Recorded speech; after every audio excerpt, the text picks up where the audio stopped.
This is an ABC News special. In Iowa tonight, thousands of people stood up and were counted. In schools, in living rooms, in the firehouse, and on the farm. What they are doing is sending the rest of the nation the first real political message of the 1988 campaign. Who won? Who lost? What does it mean to the 7 Democrats and 6 Republicans running for their party's presidential nomination?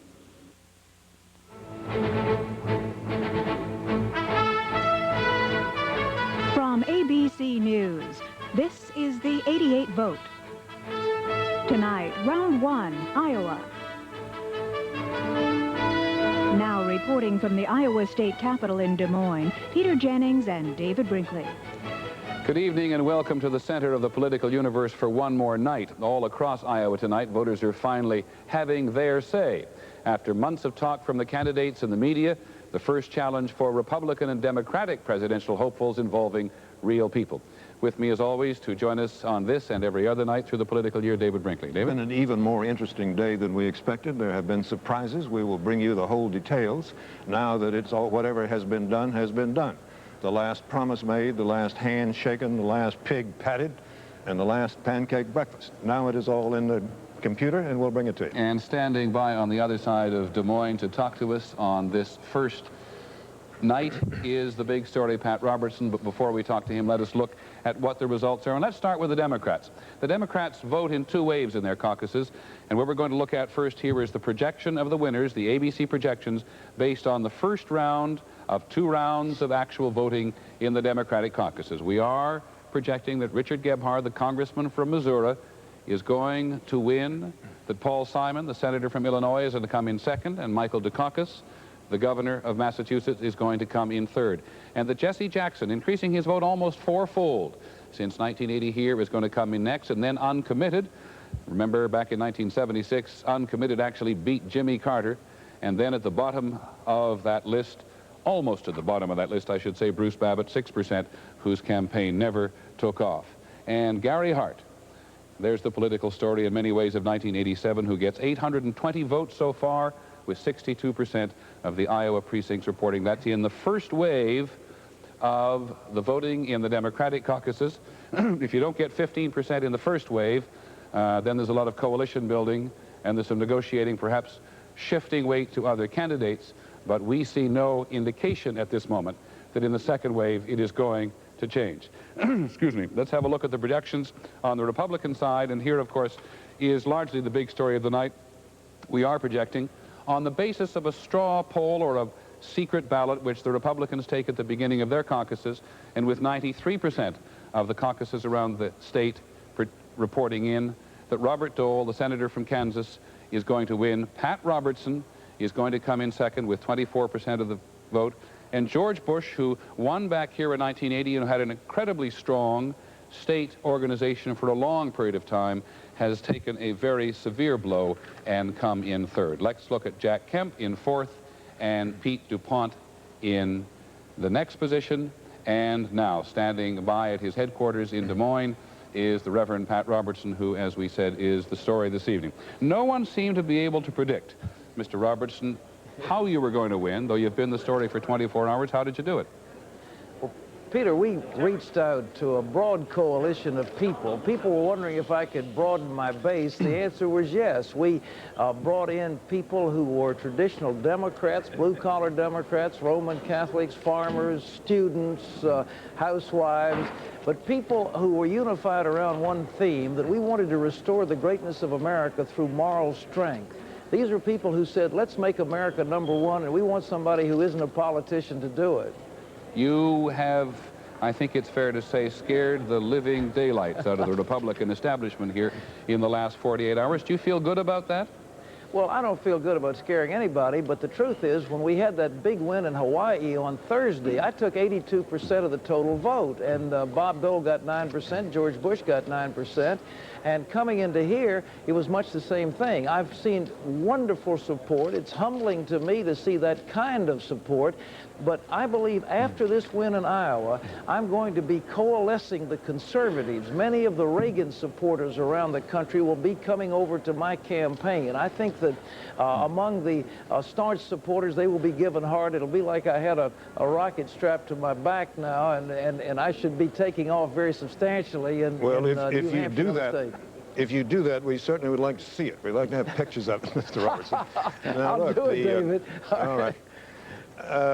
Iowa is Iowa, and New Hampshire is quite different. Do you have an invisible army in New Hampshire that will march out on primary day and give you a lot of votes? Our staff up there indicates that I'm beginning to see a tremendous moving. They think I'm now in third place. So again, the battle up in New Hampshire is going to be for second place. And I've got a good army. I don't know how invisible it is, but I'm picking up a lot of conservatives. It'll be very visible now, but the conservatives in New Hampshire, it's a little different tenor, but they like my message. I speak right down the line on the issues. I'm going to be addressing the New Hampshire legislature in a joint session on Thursday, and I'll outline some things I hope will win me some friends up there. Mr. Robertson, just before I ask you this last question, let me make a point. You're said to be much stronger in caucus states, and a number of the Republican officials in the party are very concerned that you might at some point not support the nominee of the Republican Party, come what may. Will you support the Republican nominee if it is not you? Well, I'm not letting thoughts like that come into my mind. In a sense, I'm going to be the nominee, and I think this win is establishing me as the new potential winner. But I'm throwing the gauntlet down to George Bush in South Carolina. That's going to be the big primary in a southern state where we'll go head-to-head. And I frankly think the race there will be between me and George Bush, and I expect to beat him. And with that, I will certainly be a team player. I'm going to be a Republican who will broaden the base and enlarge the party. Okay, Mr. Robertson, thank you very much for joining us. Thank you very much. One of the things we will try to establish a little later on this evening as we listen to Lynn Scherr, who puts all of our numbers together for us and explains what they mean, is whether or not Mr. Robertson has tonight, in fact, broadened his base beyond the conservative or economic right, which has been appealing to him throughout this particular campaign. We will also be coming back to talk to the winner. Remember, Mr. Robertson came in second, Senator Dole, in just a minute.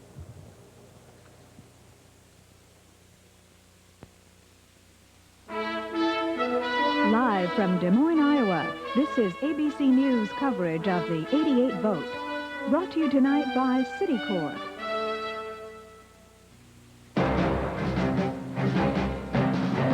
Because Citicorp understands the drive to succeed, to do more than just get by, we've become the nation's largest financial services company, already helping 1 in every 5 American families, with more student loans, more home mortgages, more MasterCard and Visa cards than any other company. Citicorp and Citibank, we'd like you to get to know us better. Citicorp, because Americans want to succeed, not just survive. Jeep designed Cherokee to give you more than any other vehicle of its kind. Like a choice of 2 or 4 doors and room for 5 adults. And now you can get Cherokee with an optional 4-liter 6-cylinder engine that has more power, a lot more power, than anything in its class. All of this is precisely why 4-Wheel and Off-Road magazine named Jeep Cherokee 4x4 of the year for the 2nd time. Save up to $1,800 on selected Jeep vehicles, America's winners. Just make a couple of observations. Pat Robertson there was talking about the turnout and what he thinks he has got.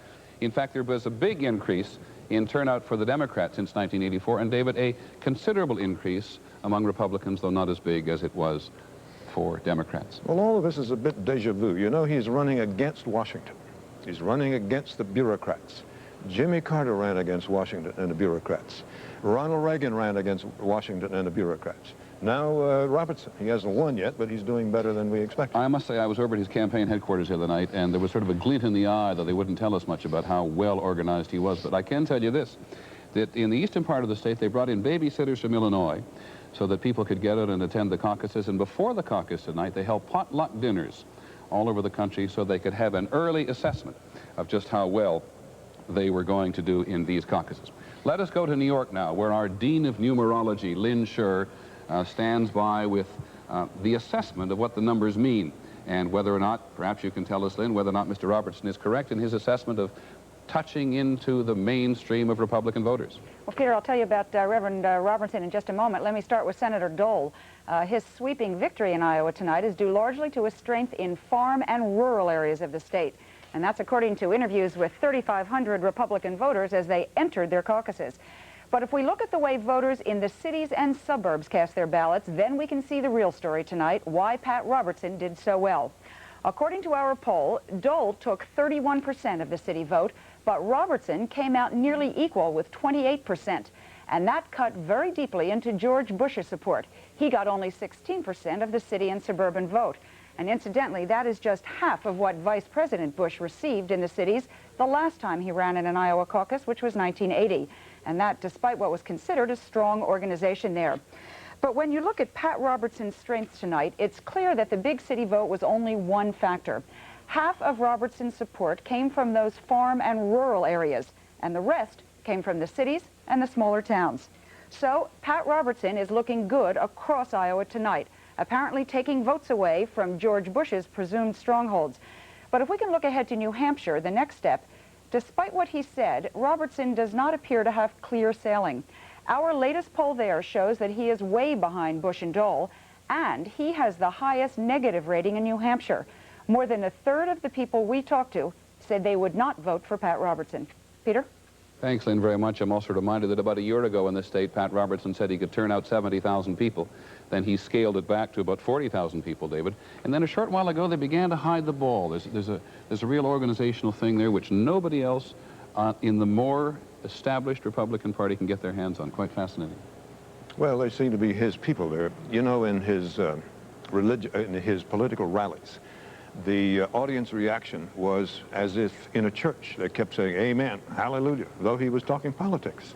So no one, I don't think anyone else can do that. He also continues to try to divest himself of that reverend thing. His campaign staff likes to refer to him no longer as a Christian broadcaster, but a Christian businessman, which I find very interesting. Now, let us point out again that Mr. Robertson did come in second in this, and Mr. Bush did come in third. The man who came in first was, at least over the last few weeks, widely expected to do so. He's the one-of-us candidate out here, the Midwesterner, Senator Robert Dole from Kansas. And just a couple of minutes ago, before the broadcast, we talked to him. Well, we don't know. We'll be there tomorrow. I'll be speaking to the legislature at 1 o'clock, again, trying to deliver my message, which is dealing with the deficit, dealing with the Soviet Union. We think the message paid off in Iowa. Just have to wait and see, but we're ready to go to work.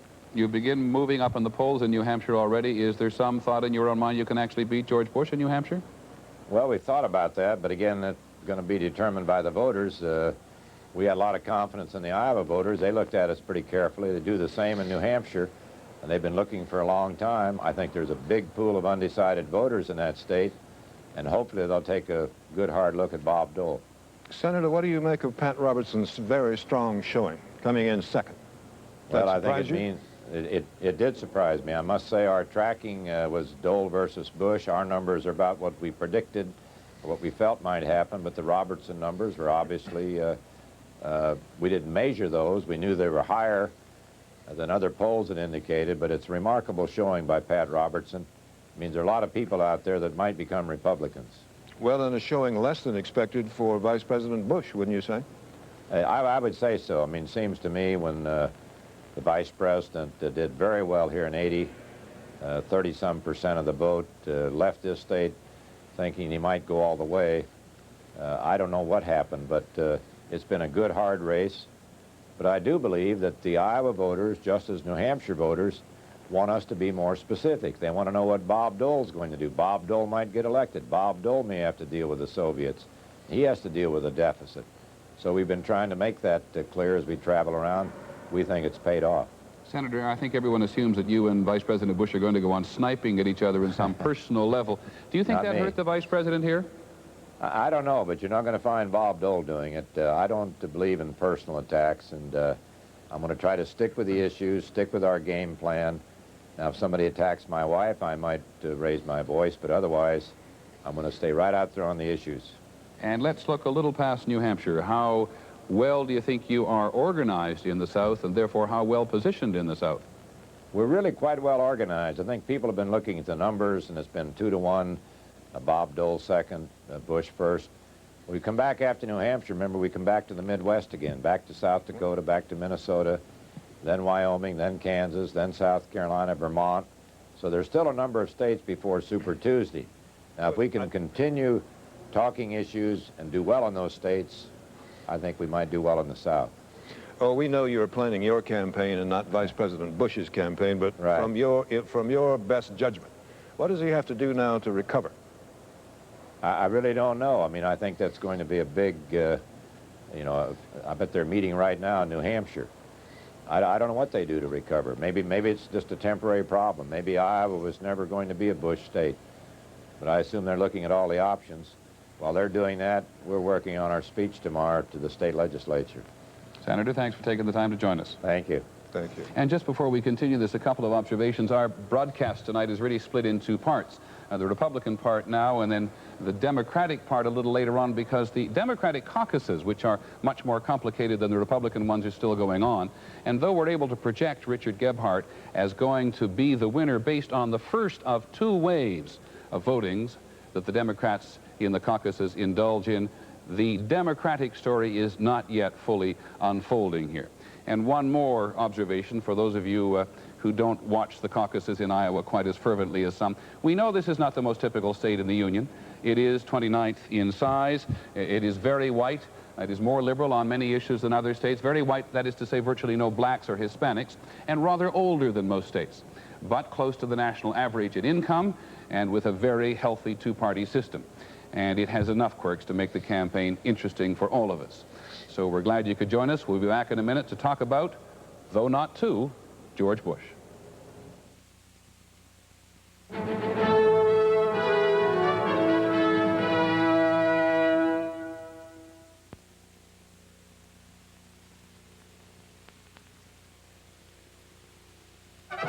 ABC's Olympic Diary is brought to you by Jeep.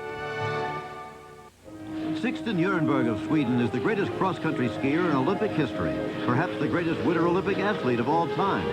Over the course of 3 Olympiads, he won 4 gold, 3 silver, and 2 bronze medals, more than any other Winter Olympian. More perhaps than anyone will again. Jeep designed Cherokee to give you more than any other vehicle of its kind, like a choice of 2 or 4 doors and room for 5 adults. And now you can get Cherokee with an optional 4-liter 6-cylinder engine that has more power, a lot more power, than anything in its class. All of this is precisely why 4-Wheel and Off-Road magazine named Jeep Cherokee 4x4 of the year for the 2nd time. Save up to $1,800 on selected Jeep vehicles, America's winners. Sixten Nuremberg lives now in Lima, Sweden, where he runs a sport village he built himself. More Americans get their news from ABC News than from any other source. And Ted Koppel is one of the reasons why. The exclusive insight, probing questions, and recognized authority. Expect us to report the events that touch your life in the way they really happen. Expect the world of ABC News. The 88 vote, the Iowa caucuses, will continue in a moment. I can't marry you. Why? I'm only 6 years younger. Oh, I don't care about that. What do you care about? My hair? My tie? Your breakfast. Like this? Yeah, it's old-fashioned. Hey, I'm an old guy. All those years of sugar and preservatives. You're right. Nutri-Grain whole wheat flakes. No sugar added, no preservatives. That's good. Now will you marry me? I thought you were 5 years younger. Dedicated to the ones we love.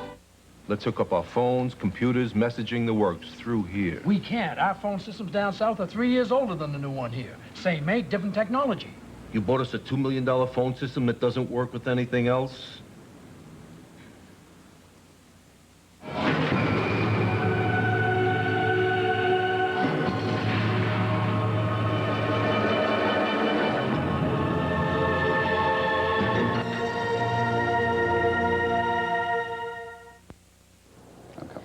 Just to emphasize before we continue, this is not the end. This is only the beginning. David. Well, where are we going first? We're going to Carol Simpson? New Hampshire. All right, Carol Simpson has been following the Bush campaign all along, and they cannot be having the best time, the happiest time of anybody in Iowa. It may be the worst. Carol, what is it like over there? Very depressing, David. We campaigned in 4 Iowa cities early today, and we could tell that something was wrong, that the Bush campaign had an indication that they were in big trouble, and they began preparing for a third-place finish. But I don't think anyone was prepared for the very poor third-place finish that Vice President Bush got. He spent 38 days in the state campaigning, which is 8 more than he spent in 1980 when he won the Iowa caucuses. He spent $700,000. He had what was reputed to be one of the best organizations in Iowa, and yet this poor finish.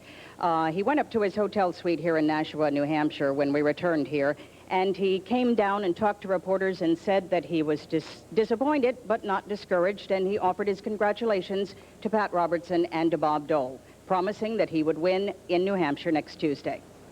Okay, Carol, thanks very much. No gain for the Vice President, obviously, in coming out and answering reporters' questions this evening. Joining us here in Des Moines, one of our reporters, ABC News' Jeff Greenfield, and the man who was the campaign manager for Walter Mondale in the last campaign, Bob Beckel. We've asked them to play a sort of role this evening. Jeff, I'd like you to play the campaign manager, which you were before you became a journalist. And Bob, you play Vice President Bush, and you guys work out what you're going to say tomorrow. Jeff? Mr. Vice President, you can't attack Pat Robertson because it's sour grapes, but you finished third and your inevitability argument is doomed. What's the George why? Where are we going to make you stand now, sir? What we're going to have to do is take out the biggest Reagan card we've got. I've been with Ronald Reagan for 7 years. I'm going to have to lay claim to his legacy. And what we're going to have to say is Iowa was an anti-Reagan state, and I'm going to have to take on Bob Dole now. There's no room here. I can't attack Robertson. You're right, Jeff. I'm going to have to take on Bob Dole. There's going to be people coalescing against Pat Robertson, Republicans up here. Ronald Reagan's my trump card. Pat Robertson, I hope I'll get the negative Pat Robertson vote, and hope. And I would suggest, Mr. Vice President, that you have to stamp Bob Dole as the high taxer. Your only choice now, your only chance now, really, is to say, I paid the political price for my loyalty to Ronald Reagan in his least popular state. Now I want to keep the Reagan Revolution going, and you, Mr. Vice President, have to give the American people a reason why, because the other problem is the electability argument. Yeah, that's right, but what I'm going to say is, be careful what Bob Dole says. What he said in Iowa was not pro-Reagan. He's going to come into New Hampshire, folks, and say he loves Ronald Reagan. Well, let's take a look at what he said in Iowa. It doesn't sound quite as good as it does in New Hampshire now. So what I'm going to do, Bob Dole's my target. I've got to do it because I don't have anything beyond next Tuesday. Sounds like Jeff, it's time to get out the weather vane, gentlemen, and do the flip-flop for Bob Dole. We'll see what happens, Peter. I was going to interrupt and ask the Bob playing the Vice President why he's not going to attack Pat Robertson. Because I think it's dangerous. I think there's enough Republicans up there that are going to coalesce against Pat Robertson. Pat Robertson is going to put the fear of God, if you'll forgive me, into the Republicans in New Hampshire, and they're going to coalesce around either Bob Dole or me. And it's got to be me, because if I don't win New Hampshire, I'm not going to be around to go south, no matter how big my safety net is. Okay, we'll be back to you guys later. Bob Beckel and Jeff Greenfield, thanks very much, and we'll be back in a minute after these messages.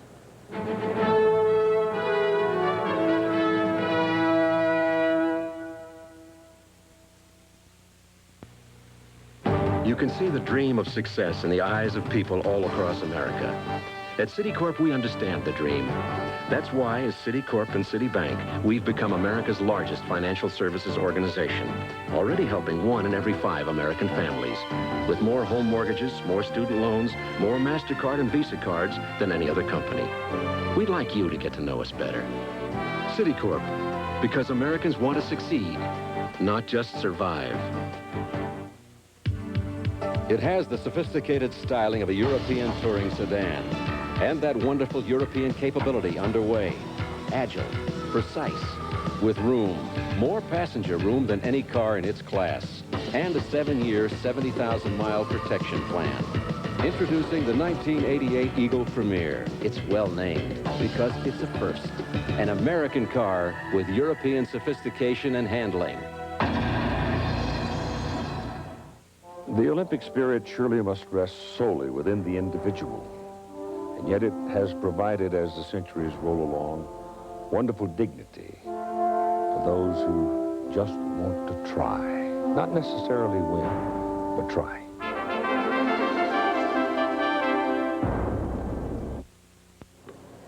This first segment of our broadcast is about to wrap up. Before we leave down at Republican headquarters here in Des Moines, ABC's George Will. George, some comments from you on what you've seen tonight? I think the big story, Peter, is that 81% of the Republicans who voted tonight rejected the incumbent vice president. furthermore, the results here are very, very bad news for Jack Kemp, who had been surging in New Hampshire, but suddenly his message is going to become muddy because you're now going to have another strong conservative in the race competing for those votes. So it's a very bad evening for him. This does raise the electability issue. And the Dole people can say George Bush, over the years, has shown himself to be an unconvincing candidate for elective office. Okay, George, thank you very much. One observation there about Jack Kemp. A number of Iowans have gone out of their way to make the point with us that this is a state where you have to listen. And Jack Kemp gets up and does a lot of talking about the economy. David? Well, as we have been saying, and in fact, as everyone has, this place not only chooses winners, it chooses losers, and it chose a number of them tonight. I don't think we've even mentioned Gary Hart. The last time I saw, he had something like 1%. I don't know what it is at the moment, but it's very low, so I think he's finished. Kemp is in real trouble. He may not be able to go on beyond here, may not be able to raise the money. So we have seen a little drama here tonight. It was George Bush, of course, who in 1980 said that what you get out of Iowa is big mo for big momentum. And he certainly doesn't get it this time as he goes from here on to New Hampshire. For Bob Dole, he worked very hard on that One of Us campaign. He kept his distance from Ronald Reagan, particularly on the issue of the farm, where Ronald Reagan was not at all popular here. And in that sniping, I think, David, with George Bush over the last week particularly, it does rather look as if Mr. Bush is the one who suffered. Well, it's also true that neither of them is very good at it. They snipe at each other, but they do it in, I think, in very awkward and clumsy ways, very, very childish and silly. Do you believe Senator Dole when he says we're not going to hear more of it, at least from him? I doubt it. I doubt it. I think he will hear more. Bob Dole is tough and he's smart. And I think if he is irritated and he feels George Bush is being, or anybody, perhaps not Robertson, Bush is being unfair, he will snap at him. Okay. We will be back in about an hour from now, except on the West Coast, where we'll be on the air again after your late local news. Half an hour from now, sorry, not an hour from now. Half an hour from now, after your late local news. And at that point, we shall be emphasizing largely the Democratic story, in which we already project that Richard Gebhardt, Congressman from Missouri, is going to be the winner. I'm Peter Jennings for David Brinkley. See you then.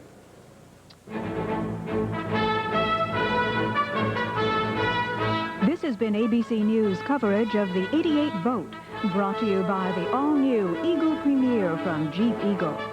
The 88 vote and coverage of Round 1 in Iowa has been a presentation of ABC News.